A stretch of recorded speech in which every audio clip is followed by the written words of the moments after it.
Bonjour à toutes et à tous.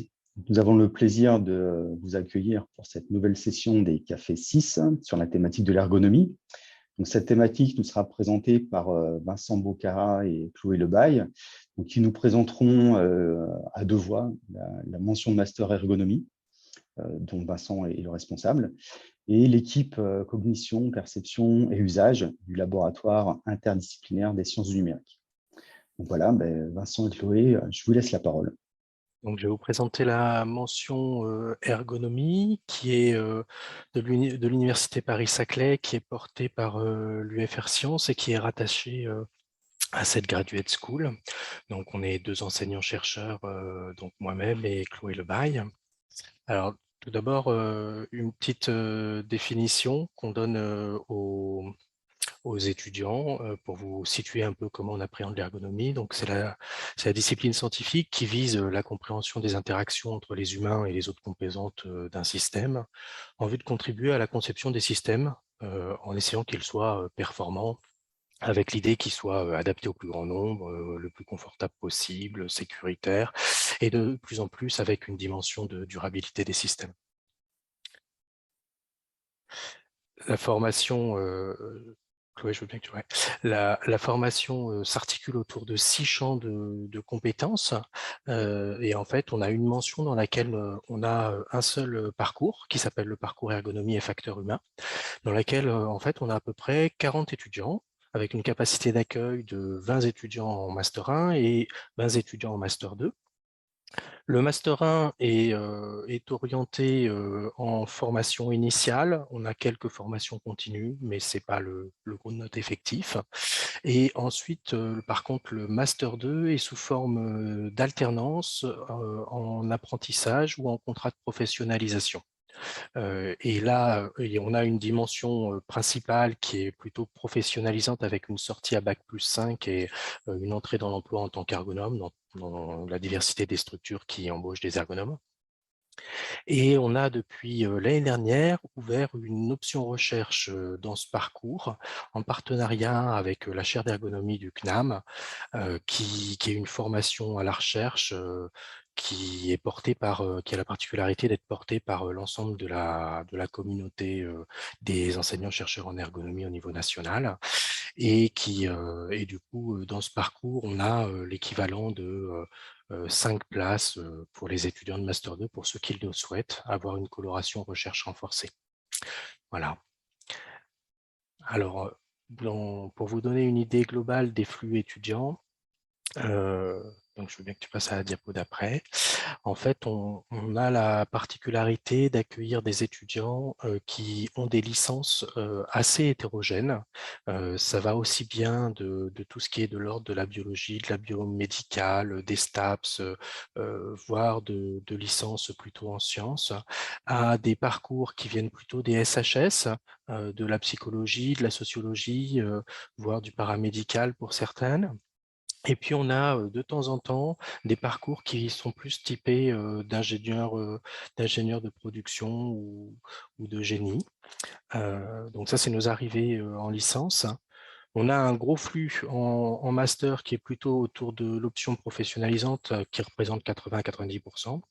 Avec une insertion du coup à Bac+5, et puis on a classiquement 2 à 3 étudiants par an qui vont s'orienter vers un doctorat. Alors avant, sans forcément avoir fait une option recherche, là un peu plus récemment, du coup, on a cette option recherche, avec la particularité que du coup, même cette option recherche se fait sous forme d'apprentissage en alternance au sein d'une entreprise, ce qui donne une coloration un peu particulière. Si je reviens sur la structuration de la maquette, du coup, on a une maquette qui est en progressivité en termes d'apprentissage. En fait, pour vous donner une idée, sur le premier semestre du Master 1 est orienté vers l'idée de pouvoir produire une analyse ergonomique d'une activité humaine à la maille d'un poste de travail. Et donc là, on a un apport de connaissances pluridisciplinaires sur le fonctionnement de l'homme et tout un ensemble de connaissances en ergonomie et sur les systèmes de travail. Pour aller sur le M2 dans une montée en compétences en termes de périmètre d'analyse, où là, l'ambition, c'est qu'ils soient en capacité de réaliser une analyse systémique d'une situation de travail, donc qui élargit le champ par rapport à un poste, et avec une vision où on commence à les projeter dans une vision de conception ou de reconception des postes et des systèmes de travail. Et là, ils ont un stage de 2 mois à faire sous forme d'alternance, qui correspond à l'équivalent de 2 mois temps plein, et pour des raisons pédagogiques, on les met en binôme à ce moment-là. Et ils sont plutôt en construction d'une demande qu'en réponse à une offre de stage, et ils sont plutôt dans des petites structures, des types TPE, PME. Et ensuite, le master 2 est lui complètement en alternance, du coup, avec des semaines complètes à l'université et des semaines complètes en entreprise, de septembre à septembre, et avec des périodes d'enseignement qui sont à peu près de l'ordre de 2 à 3 semaines, avec un rythme évolutif. Et là, en fait, ce qui oriente l'année de M2 et ce qui transforme les choses, c'est que le M1 est plutôt sur la dimension de comprendre les activités humaines au travail, alors que le M2 est plutôt sur l'enjeu de transformation et d'accompagnement des transformations dans l'entreprise. C'est ce qu'on appelle en ergonomie conduire une intervention en ergonomie. La coloration que vous voyez sur la partie droite correspond en fait à les 2 options qu'on a dans ce parcours. Quand on choisit de faire plutôt la partie recherche, en fait, il y a 3 yeux qui sont remplacés, qui sont des yeux thématiques. Et en fait, les thématiques sont présentes aussi dans la formation à la recherche qui est proposée en partenariat avec le CNAM. Et je vais passer la parole à Chloé pour qu'elle puisse vous donner quelques exemples en fait de travaux réalisés en M1 et en M2, histoire de vous donner les types de travaux qui sont réalisés. Ouais. Merci Vincent. Du coup, ici, je vous présente donc, des stages de M1 qui ont été réalisés l'année dernière en binôme. Donc, il y a eu par exemple un binôme qui a travaillé sur le travail des confiseurs dans un atelier de production de bonbons, donc autour de questions principalement de TMS, pénibilité physique au départ. Un autre travail donc qui concernait les aides-soignantes dans un EHPAD. Et enfin, un troisième exemple sur le travail des chaudronniers soudeurs dans un chantier de construction navale. Donc également quelques exemples en fait d'apprentissage, intervention, recherche qui ont lieu en Master 2. Donc par exemple, côté plutôt intervention, on a le cas d'un étudiant qui travaille cette année sur la construction d'une démarche qui vise à intégrer les exosquelettes dans des usines chez Renault. Également un autre exemple d'intervention d'une étudiante qui travaille sur la conception d'un outil pour favoriser la communication autour d'informations médicales entre médecins et malades pendant une consultation préopératoire d'une chirurgie du foie. Deux exemples côté recherche. Donc, on a un étudiant qui s'intéresse en fait à l'intégration des facteurs organisationnels et humains dans l'enquête du BEAE, donc le Bureau d'accident aéronautique de l'État, et donc réfléchir aussi à des recommandations de sécurité vis-à-vis de par rapport à cette enquête qui est menée par le Bureau des accidents. Et puis, un autre étudiant qui s'intéresse à l'harmonisation de la mesure de la performance en santé-sécurité au travail, en questionnant notamment des enjeux autour de la culture de sécurité dans les pratiques managériales. Donc ça, c'était pour la partie activité d'enseignement et la présentation du master d'ergonomie. Si vous avez des questions à ce stade. Merci bien. Est-ce qu'il y a éventuellement des questions dans l'Assemblée? Vous pouvez lever la main si vous avez des questions. Donc, je vais peut-être commencer de mon côté. Donc, dans la présentation que vous venez de nous faire, on voit que les origines des étudiants sont très diverses à l'entrée du M1. Je me posais donc 2 petites questions par rapport à ça. La première, c'est finalement comment vous faisiez la sélection, parce que j'imagine que les diverses origines peuvent amener à se poser cette question-là. Et la deuxième question sur le… Alors, on a vu que vous avez fait c'était un peu petit, donc on n'arrivait pas bien à lire, mais comment tout ça, vous faites pour que les mener à des compétences, à des connaissances communes à la fin du premier bloc de cours? Alors, sur la partie sélection, au final,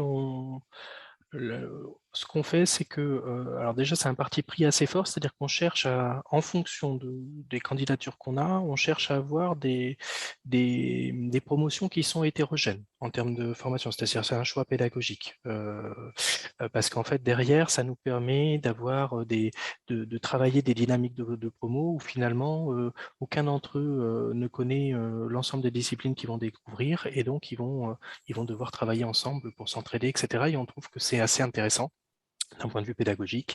Et au-delà de ça, comment je veux dire, c'est aussi en lien avec le métier derrière, où en fait ces différents parcours existent dans le métier. Donc ça fait aussi des colorations et des originalités. Et donc ça, on tient à le retenir. Ensuite, on a un processus de sélection qui se fait en 2 temps, c'est-à-dire un premier temps où les dossiers sont évalués par on est 4, 5, en fait, à évaluer les dossiers envoyés, où ce qui nous semble important, c'est aussi bien la réussite universitaire depuis le bac que le projet professionnel vers l'ergonomie, et qui soit argumenté, et les motivations de l'étudiant. Ça, c'est les 3 critères qu'on prend sur le premier, sur l'évaluation des dossiers.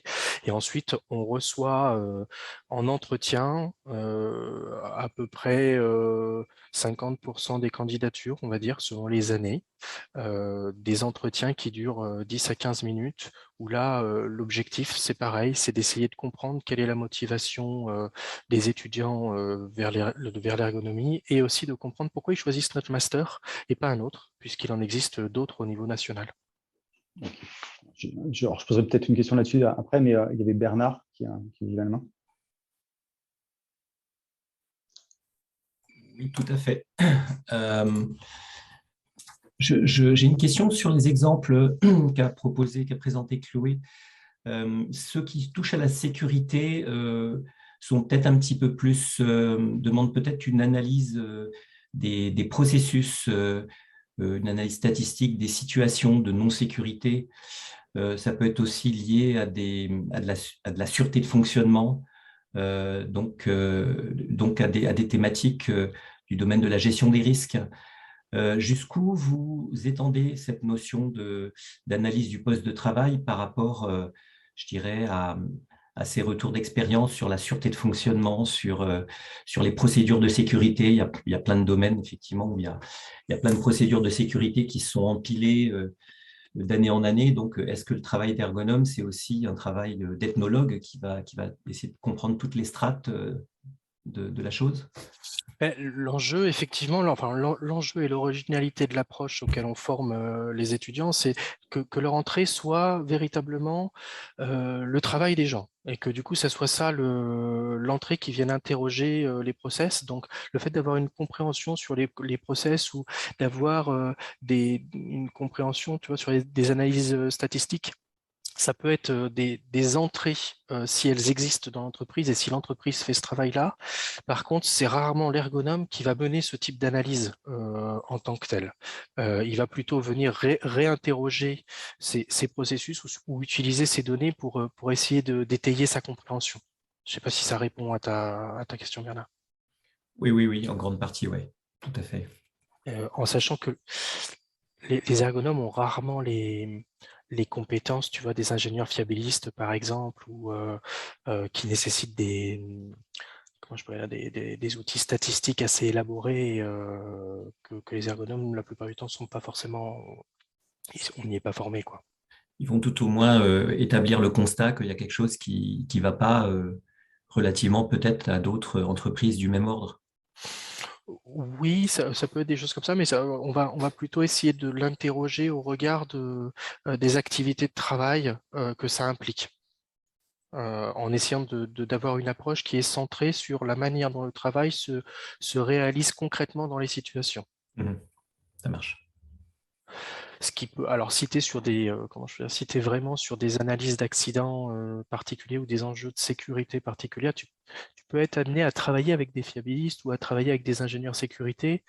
Pour autant, ça va plutôt être des données que tu vas aller chercher et ou que tu vas leur demander de soit de produire, soit de t'expliquer, quoi. C'est pas forcément toi qui vas les faire. D'accord. Merci. Est-ce qu'il y a éventuellement d'autres questions? Alors, je vais en poser deux petites dernières, alors avec peut-être des réponses assez brèves, hein, c'est histoire qu'on puisse passer la main sur les aspects recherche. Mais j'avais deux petites dernières questions sur le fait que donc c'est en alternance à 100%, hein, entre autres pour le M2.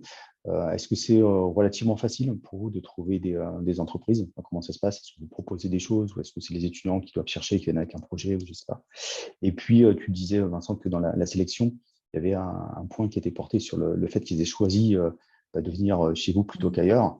Donc, ma question était un peu, est-ce que c'est fondamentalement différent de ce qui se fait ailleurs ou, voilà. Je réponds à celle-là rapidement. C'est pas fondamentalement de ce qui se fait ailleurs par rapport à un ensemble de masters qui peuvent exister, parce qu'en plus on a des logiques où on peut travailler pas mal d'un point de vue national ensemble. Par contre, tu as des colorations de sites, et du coup nous on a des colorations un peu particulières, notamment avec l'apprentissage, avec cette option recherche, avec le fait qu'on a une pluridisciplinarité, où on a des enseignants, des équipes enseignantes dans laquelle on a des physiciens qui font les cours de physique, on a des biologistes qui font des cours de physio, etc. Et ça, par contre, c'est pas forcément le cas partout. Donc, c'est aussi pour voir dans quelle mesure ils se sont posé la question de en quoi Paris-Saclay est pour partie différent de ce qui existe ailleurs. Et donc sur ta première question, alors en fait on a quelques entreprises avec lesquelles on travaille depuis un bon moment sans forcément avoir des partenariats formalisés complètement. Il y a une ou deux entreprises sur lesquelles on a des partenariats formalisés. Globalement, il y a des offres d'apprentissage qui dépassent le nombre d'étudiants qu'on a nous, donc on a plutôt pas mal d'offres. On a un rayonnement au niveau national qui finalement fait qu'on nous adresse aussi pas mal d'offres. Et puis, moi, je passe pas mal de temps, en fait, dès qu'on a des sollicitations, à échanger avec les entreprises en amont pour essayer de comprendre un peu quels sont leurs besoins, leur expliquer quel est le format du M2 pour essayer d'ajuster les offres entre les besoins pédagogiques et les enjeux pour les entreprises. D'accord. Je ne sais pas si ça répond à peu près à ta question. Si, Mais... ça répond parfaitement. Ouais. Merci bien. Merci pour ça. On passe à la présentation qui est plutôt orientée sur la recherche. On est tous les deux rattachés. Pardon. On est tous les deux rattachés au niveau de la recherche à un laboratoire de l'Université Paris-Saclay qui s'appelle le LISEN, qui est le laboratoire interdisciplinaire des sciences du numérique. Et puis pour ceux qui connaissent, qui est le résultat d'une fusion entre le LRI et l'ancien LINSI. Ce laboratoire aujourd'hui s'organise en 5 grands départements. Nous, on est rattachés dans une équipe à l'intérieur du département qui s'appelle Interaction avec l'humain. Et on est dans une équipe qui s'appelle Cognition, Perception et Usage. Pour vous donner un peu le panorama, pour vous, je n'ai plus les chiffres exactement en tête, mais il y a un peu plus de 150 permanents et à peu près le double en termes de non permanents dans le laboratoire. Donc, c'est un laboratoire qui a quand même une taille assez conséquente. Je veux bien que tu passes à la diapo d'après. Donc, dans cette équipe, l'équipe conception, perception et usage, en fait, c'est une équipe pluridisciplinaire dans laquelle on a des informaticiens, des psychologues, et puis nous deux en tant qu'ergonomes, avec une centration de cette équipe qui travaille pas mal sur l'articulation entre les systèmes informatiques et les humains. Comment je pourrais dire, dans une articulation pluridisciplinaire. Et cette équipe, elle a 4 axes. Je ne sais pas pourquoi ils ne s'affichent pas. Si tu peux les afficher, Chloé. Il y a peut-être une animation, c'est bizarre. Le premier axe, c'est la cognition humaine et artificielle. Un deuxième autour des interactions affectives multimodales. Un troisième qui s'intéresse aux différences inter- et intra-individuelles. Et puis un dernier autour de conception et usage. Et du coup, nous, nos travaux s'articulent plutôt dans le premier et dans le quatrième axe. Et globalement, ils visent à intégrer des activités humaines dans la conception ou la reconception des systèmes de travail ou de la vie quotidienne.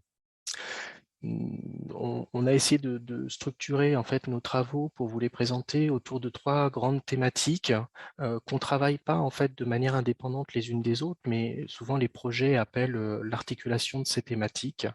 La première thématique, elle est du coup autour de la conception ou de l'évaluation des systèmes de travail, selon la dimension, selon la demande initiale. Et en fait, dans cette thématique, on s'intéresse à la compréhension et aux méthodes pour comprendre les activités réelles de travail, mais aussi pour essayer de les intégrer dans la conception de systèmes ou dans la conception de nouvelles technologies. Et là-dessus, on a un champ un peu particulier qui nous intéresse, qui est la manière de comment on peut simuler les activités humaines, ce qui pose tout un ensemble de questions du point de vue de l'ergonomie, en termes de scénarisation, mais aussi en termes de participation des différents acteurs de l'entreprise, voire des utilisateurs.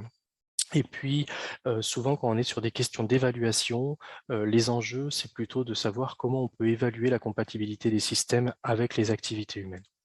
Le deuxième axe, il se centre plutôt autour des usages, de la compréhension des usages et de l'appropriation des nouvelles technologies, où là, en fait, on essaye d'appréhender les nouvelles technologies comme des outils de travail, ce qui pose un certain nombre de questions avec les nouvelles formes de réalité, que ce soit la réalité virtuelle ou augmentée, et qui induit assez souvent des nouvelles formes de collaboration. Et du coup, on va essayer de travailler sur l'articulation entre la conception de ces technologies et ce qu'elles induisent en termes de nouvelles formes de collaboration. Le dernier axe là-dessus est autour d'un mouvement assez fort qui existe depuis un bon moment dans les situations de travail, qui est autour de la digitalisation des processus de travail, qui amène à des changements organisationnels et à des changements du contenu du travail pour ceux qui le réalisent.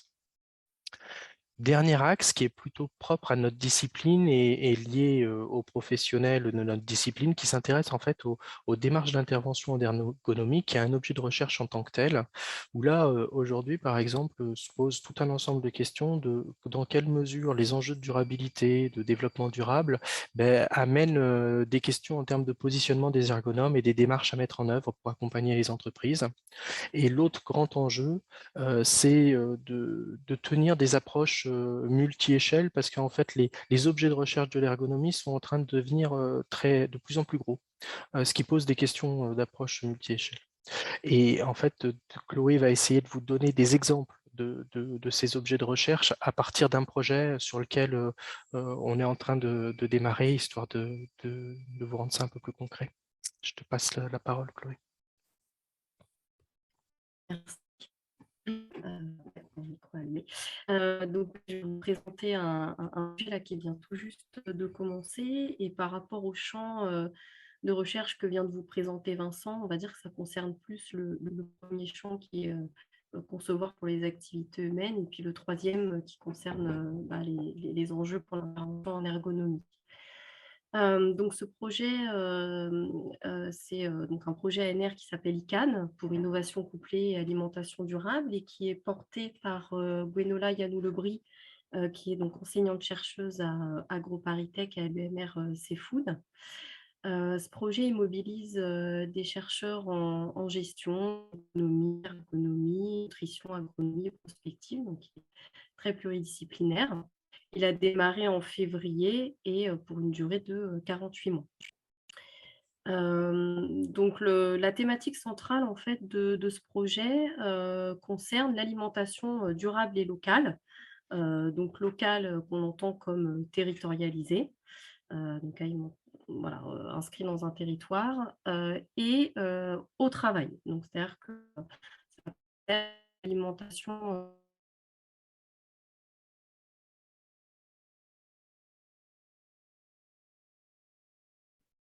Je crois qu'on a perdu Chloé. OK. sont d'abord s'intéresser à la façon dont les parties prenantes de la restauration collective de la production à la consommation. Excusez-moi, je vois un message comme ma connexion instable, je ne sais pas si vous m'entendez bien. Oui, excuse-moi, Claude, juste, est-ce que tu peux couper ta caméra? Peut-être que ça permettra de voir le son. Voilà. Merci. Donc oui, je disais les 3 objectifs. Donc le premier, c'est de venir comprendre de quelle façon les différents acteurs de la restauration collective, donc à la fois de la production à la consommation alimentaire, qualifient une alimentation plus durable, la construisent et y accèdent. Un deuxième objectif, c'est d'analyser les transformations du travail et les interactions entre les organisations au sein de circuits alimentaires qui visent à approvisionner la restauration collective en alimentation durable. Et un troisième objectif, c'est d'accompagner et d'analyser le processus de construction, de mise en œuvre du PAT, c'est-à-dire un projet alimentaire territorial, dans un objectif d'approvisionnement des restaurations collectives. Donc, ce projet, justement, il s'inscrit finalement dans 2 grands contextes. D'abord, le contexte de la création de pâtes, alors qui n'est pas tout à fait nouveau, mais qui a été remis au goût du jour, j'ai envie de dire, avec la crise et le programme France Relance, où voilà, le gouvernement finance des projets alimentaires territoriaux. Et puis également la loi Egalim, qui impose 50% de produits durables en restauration collective, dont 20% de produits bio. Donc, ce projet il a été développé en concertation avec des acteurs de la restauration collective, donc participent notamment la Sodexo, le Crous de Versailles, le CESFO de l'Université Paris-Saclay, et puis en lien aussi avec des responsables chargés de développement durable dans certaines institutions, par exemple l'INRAE et l'Université Paris-Saclay et AgroParisTech. Il est également, ce projet est porté conjointement entre des chercheurs et des acteurs du territoire, donc notamment des associations locales qui sont intégrées dans le PAT, qui participent à la construction du PAT, et puis aussi les 3 communautés d'agglomération de Paris-Saclay, Versailles, Grand Parc et Saint-Quentin qui sont concernées par le PAT. Et puis un projet qui est vraiment inclusif du point de vue des pratiques en fait, et des volontés et des enjeux qui sont portés en fait par les différents acteurs. C'est-à-dire il n'y a pas de vision normative finalement de qu'est-ce que serait l'alimentation durable, mais c'est vraiment prendre en compte les points de vue et les pratiques des acteurs et des parties prenantes concernant cette question de l'alimentation durable en restauration collective. Alors, parmi ces différents enjeux du projet, quels sont finalement les intérêts et les apports pour nous, ergonomes? Donc, dans ce projet, on s'inscrit principalement dans l'axe 2 et 3. Donc, l'axe 2, je vais commencer, qui concerne finalement les chaînes d'approvisionnement de la restauration collective. Et là, on va travailler avec les sciences de gestion, notamment avec une entrée par les restaurants, donc c'est la petite flèche qu'on peut voir sur le schéma, pour essayer de venir remonter les chaînes de valeur alimentaire locales et de s'intéresser, déjà de comprendre quelles sont les transformations du travail à cette échelle-là. Également, quels sont les enjeux du travail entre les organisations. Donc, comment on reconçoit aussi le travail à ce niveau-là, comment c'est pensé. Alors, il y a également une part de ce travail-là qui va s'intéresser aussi à des hybridations de chaînes de valeur, c'est-à-dire on fait l'hypothèse que l'alimentation durable ne viendra pas que du territoire. Le territoire ne peut pas nourrir la restauration collective, donc il y a des chaînes qui vont sortir du territoire. Donc, c'est aussi s'intéresser finalement à l'hybridation des chaînes. Et vraiment, d'un point de vue de l'ergonomie, comment le travail et les transformations du travail sont discutées dans ces chaînes de valeur-là, donc au sein des maillons de la chaîne, c'est-à-dire au sein de la transformation alimentaire, de la production, donc dans les exploitations agricoles, en restauration collective, mais aussi entre les maillons de ces chaînes. Donc, par exemple, on peut s'intéresser aux conventions qui sont passées entre les différentes entreprises et les différentes activités de transformation, de production. Voilà. Et puis, dans un deuxième temps, l'enjeu aussi, c'est comment on peut accompagner ces acteurs-là à mieux prendre en compte des enjeux de travail, et notamment de durabilité des systèmes de travail. Alors, un deuxième, je dirais, intérêt et apport concerne plutôt le troisième objectif du projet, qui cette fois se situe plutôt au niveau de la gouvernance du projet alimentaire territoriaux et aussi de la manière dont des politiques publiques nationales sont traduites et accompagnées par des acteurs dont c'est le rôle, donc par exemple des structures privées ou les collectivités locales, des associations qui aussi sont porteuses du PAT.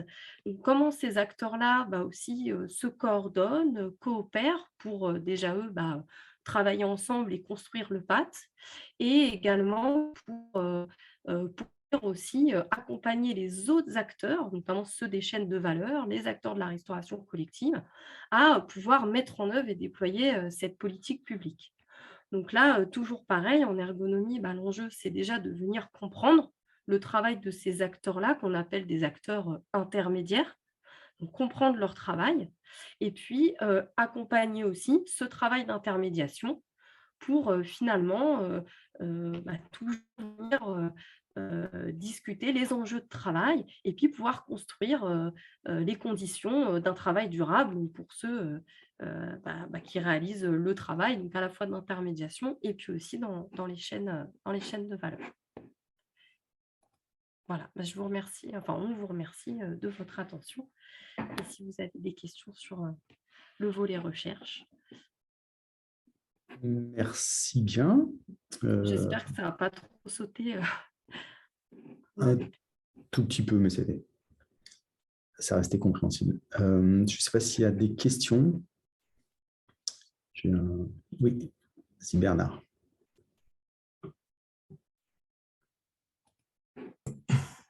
Oui, donc l'exemple est vraiment très, très riche et on voit bien tous les apports d'une recherche en ergonomie. Mais c'est vraiment un cas qui est extrêmement multidisciplinaire et donc forcément l'ergonomie doit aussi peut-être se sourcer avec les théories de sciences de gestion, probablement. Si on veut parler de la durabilité en fait d'un métier intermédiaire qui n'existait pas forcément à l'origine. Bon, il y a aussi le modèle économique qui est important, donc il y a un aspect économique. Donc, comment est-ce que finalement l'ergonomie se lie ou se source à d'autres thématiques, voilà, comme la gestion des compétences, les théories de gestion Tu veux répondre, oui, ou tu veux que je réponde? Oui, alors moi, je peux répondre pour les théories de gestion. Alors, effectivement, par exemple, ici, donc dans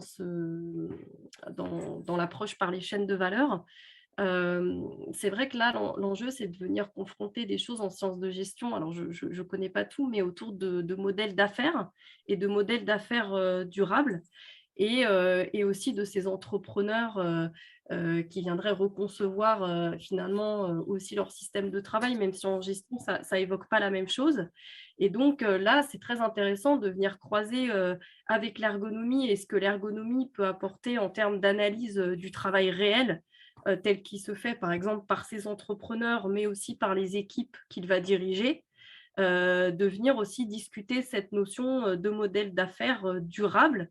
Voilà, donc je pense que c'est un exemple où les deux disciplines peuvent se rencontrer et s'enrichir mutuellement,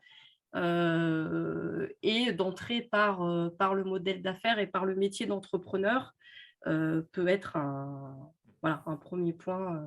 Oui, quand je parlais de modèle économique, c'était effectivement modèle d'affaires. On voit aussi que vous travaillez sur les chaînes de valeur ou les chaînes d'approvisionnement, donc ce qu'on trouve aussi en génie industriel. Et puis en génie industriel, on doit également essayer de voir un petit peu les systèmes de valeur des différentes parties prenantes. Donc j'imagine qu'on doit avoir des outils communs ou que vous devez également étudier finalement dans une transaction entre des acteurs.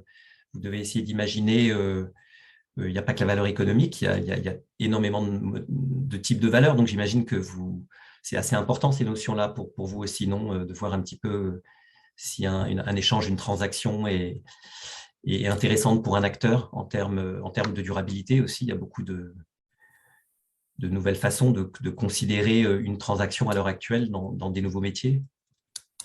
Oui, par exemple. Vas-y, pardon.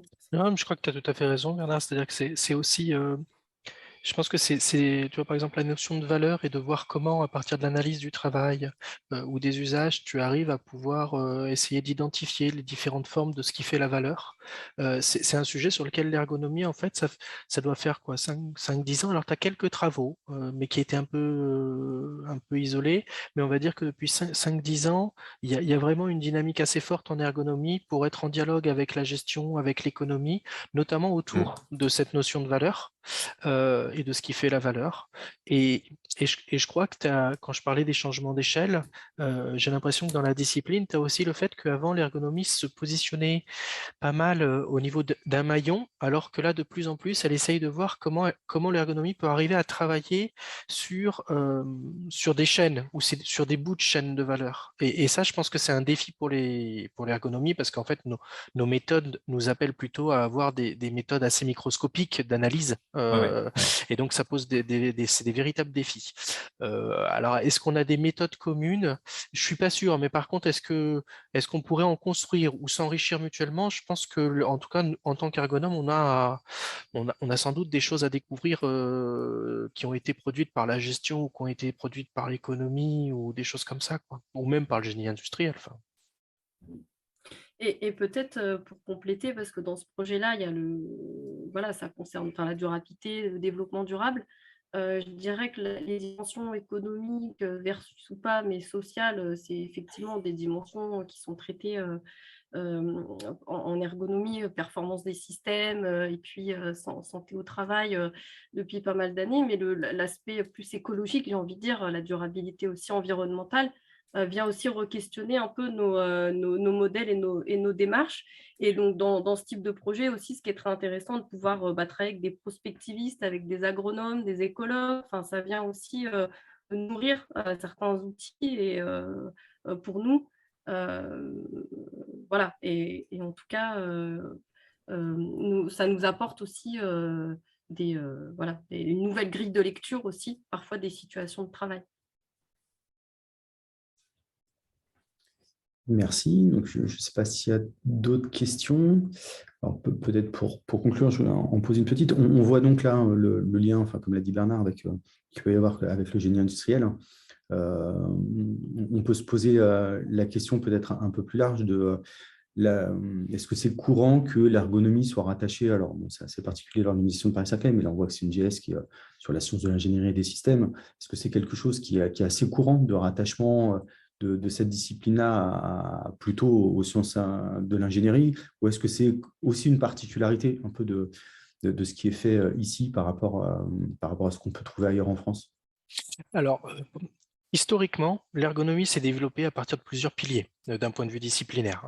Un pilier qui était plutôt en psychologie, un pilier qui était plutôt en physiologie, un pilier plutôt en médecine, et puis tu avais un autre pilier qui était plutôt en ingénierie. Et du coup, en fait, ça dépend pas mal de comment tu vois l'ergonomie. Parce que du coup, tu as différents courants de la manière dont on voit l'ergonomie. Et par contre, tu as depuis, surtout en France, tu as depuis, on va dire, un peu plus d'une vingtaine d'années, presque une trentaine d'années, la communauté qui a tendance à beaucoup plus positionner la discipline comme une des sciences de la conception, voire comme une des sciences du génie. Mais par contre, dans les constructions universitaires, ça dépend pas mal de comment je pourrais dire, quelle est la composante, tu vois, qui est apportée la construction et le développement de l'ergonomie. Donc en fait, tu as toute une partie des équipes et des formations qui sont plutôt rattachées à des départements de psychologie, par exemple, quand tu es dans des facs qui sont plutôt de sciences humaines et sociales. Quand tu es dans des facs de sciences, ça a souvent été plutôt porté par des départements de biologie, comme par exemple chez nous initialement, tu vois.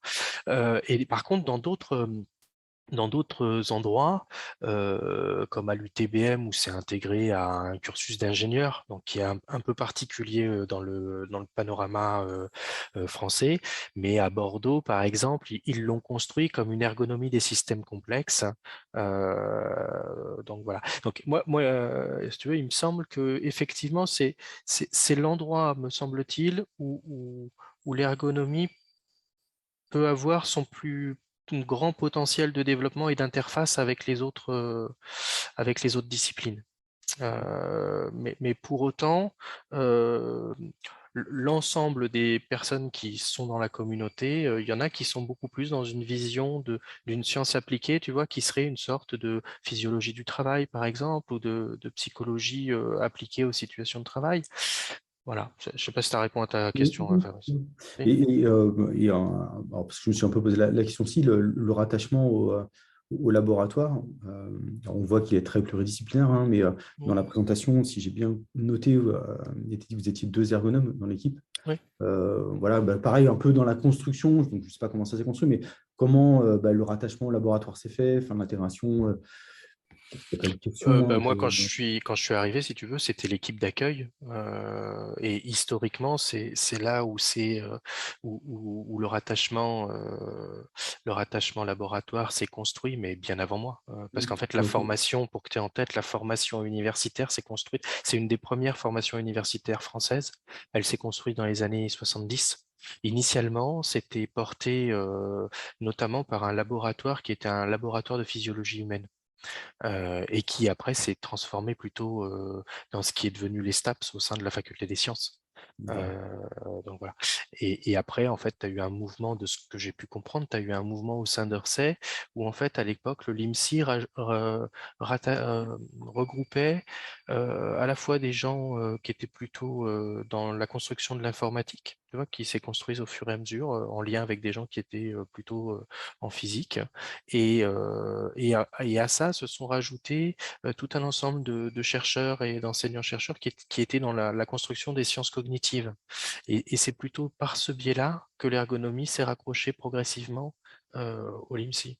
D'accord. Parce qu'effectivement, tu vois, quand on voit alors, l'intitulé du labo, alors en plus qui est assez récent, hein, et quand on voit sciences du numérique, c'est vrai qu'on ne s'attend pas à voir Bien sûr, dans ce ouais. truc-là arriver quelque chose sur l'ergonomie, quoi. Donc, Ouais. autant, tu vois, par rapport à ce que tu disais sur la conception qu'on peut s'en faire et autour, effectivement, d'aide à la conception de produits, des choses comme ça, où on peut voir l'intérêt de l'ergonomie, on pourrait dire peut-être de ma vision, hein, mais dans un laboratoire de type génie industriel ou des choses comme ça, on pourrait assez naturellement comprendre qu'il y ait des interactions avec des ergonomes, justement, pour aider à la conception de produits et à tout le process industriel, un peu dans ce qui a été présenté dans le projet précédemment. Voilà, ça me paraissait moins naturel, si tu veux, dans un laboratoire Après, numérique. Et c'est peut-être aussi un l'histoire effet de aussi, quoi. présentation, parce que tu vois, par exemple, dans mes derniers travaux, il y a eu pas mal de travaux où j'ai travaillé autour de la conception d'environnements virtuels de formation, où là, tu vois, le rattachement à la dimension numérique est un peu plus voyant. Alors, le truc, c'est qu'en même temps, à chaque fois qu'on travaille sur des questions qui appellent des outils numériques, on les prend par le prisme qu'on vous a présenté, c'est-à-dire qu'on vient les replacer dans un système de travail qui, lui, est beaucoup plus complexe. Et donc, en les considérant, tu vois, comme un outil de travail, moi, typiquement, si quand je dois contribuer à la conception d'un environnement virtuel, je me dis, c'est un nouveau outil de travail pour des formateurs, pour des formés qui, eux, vont être aussi en situation de travail. Ça s'intègre dans un univers de travail qui est la formation de l'industriel chez qui ça va être, etc., etc. Et donc, c'est par ce prisme-là qu'on va venir réinterroger le projet ou contribuer à la conception de cet environnement. Je ne sais pas si ça te donne un exemple un peu différent, quoi. Oui, non, mais c'est vrai que c'était effectivement peut-être le prisme de la présentation qui Ouais. donnait cet aspect-là, quoi. Mais, en tout cas, c'est beaucoup plus clair en ce qui me concerne. Écoutez, je ne sais pas si on a d'autres questions. Donc, si ce n'est pas le cas, je vais vraiment vous remercier tous les deux pour cette présentation qui était vraiment très, très intéressante et très claire. Et puis, donc, on se donne rendez-vous pour le prochain café, donc le 19 mai. Et cette fois-ci, on parlera de calcul haute performance.